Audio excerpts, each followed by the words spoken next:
Hello friends, welcome to Creative Medicine. In this lecture, we will learn about. Let us now learn about three important fungal diseases. First, aspergillosis. So, this aspergillosis is actually caused by, it is the most common fungal infection. It is caused by the Aspergillus fumigatus.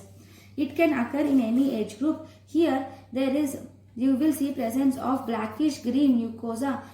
Blackish green membrane is seen on the mucosa, and in the maxillary sinus you will see presence of fungal ball is seen in the aspergillosis. Okay, then the second important disease is we have allergic fungal sinusitis. So actually in allergic fungal sinusitis, it is caused by organisms like Bipolaria, Curvularia and Aspergillus fumigatus. Here the important diagnostic criteria is Bent and Kuhn diagnostic criteria. Bent and Kuhn diagnostic criteria.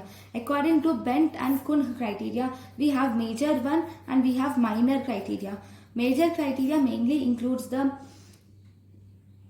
type 1 hypersensitivity reaction, presence of nasal polyposis, CT findings, type 1 hypersensitivity reaction, presence of nasal polyposis or presence of characteristic CT findings. In the CT findings, in the allergic fungal sinusitis, remember that there will be no invasion. It will not invade the blood vessels, but there will be erosion of bone will be there in allergic fungal sinusitis.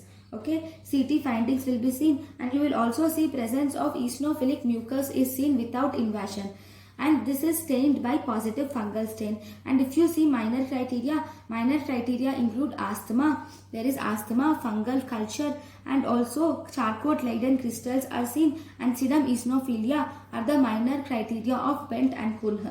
Then how are you going to treat it? Treatment is simple. You will have to do a functional endoscopic sinus surgery, and you will have to remove the necrotic area, and then you will have to give steroids and immunotherapy. So this is a little medium sized lesion. There is one more severe lesion which can occur due to the fungus, that is called as mucormycosis. So this mucormycosis is caused mainly by the it is an opportunistic fungal infection which occurs in immunocompromised and uncontrolled diabetics. Here it occurs in the mucus or rhizopus will have affinity to the blood vessels. So as a result, it will damage the endothelial blood vessels, causing thrombosis. So it looks like a black necrotic mass which fills the entire nasal cavity, causing erosion of the nasal septum and hard palate. It also invades the blood vessels, causing necrotizing vasculitis. When it invades the blood vessels, it can invade the orbit, cribriform plate and meninges, causing brain involvement. So in intracranial involvement, it causes stroke. If there is internal carotid involvement, it causes stroke also.